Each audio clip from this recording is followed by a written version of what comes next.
The eternal question, and one of the most frequent questions in DTC. Should you run ABO or CBO in your ad account?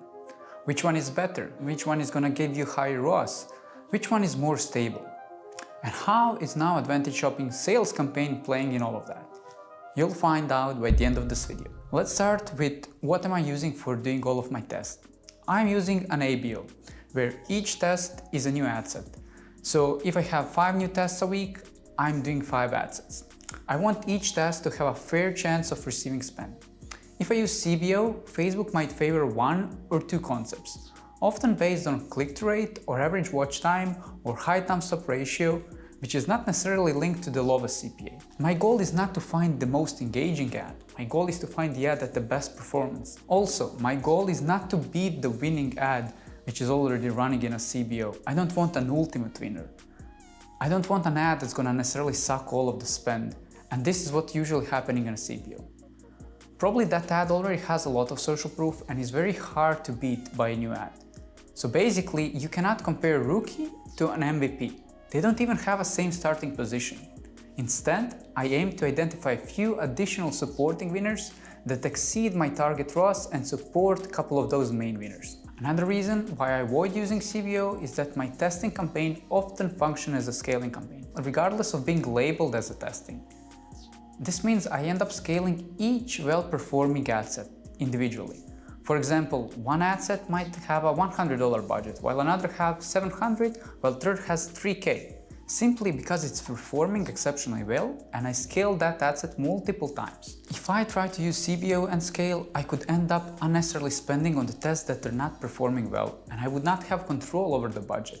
So I always want my budget to be tied to the performance. There's multiple cases where I took the ad sets that were not spending on CBO, put them in the ABO, able to scale them a bit, and got some traction. The only situation when I would use CBO for testing is if my overall budget is too low to handle all of the tests that clients want me to test.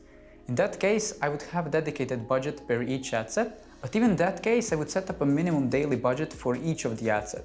That would still allow me to get some data per test. And I really want to get the data, because that's leading my decision making for iteration. Another reason where I might use CBO for testing if the client hit rate is very low. In other words, if the percentage of successful ad is very low. That again would result in very inefficient spend, as many ads would turn out to be not winners, and there's no point in forcing spend to those winners. So then I would rather suggest to the client that we need to focus on quality instead of quantity, or we need to improve our chances of tests being successful. Because if I get only 1 out of 10 winners that I test, then I'm losing money. So we handle the ABO, we handle the CBO. You might wondering about Advantage Shopping Plus. To be honest, I did not find it efficient for creative testing. It fixates the ads, it fixates the spend on 2-3 ads, often based on the engagement signals, and ignore all the variations. Also, Facebook recently combined Advantage Shopping Plus and a regular campaign into Advantage Sales campaign. So basically, there's not much difference compared to the regular campaign. I just like to use my Advantage Shopping Plus as a scaling campaign in combination with cost cap, but that's probably a topic for another video. If you have any additional questions about CBO or ABO, how am I structuring, what's the budget, how am I scaling them, just let me know in the comment below. If not, just subscribe to my channel for more useful content like this. Thank you guys.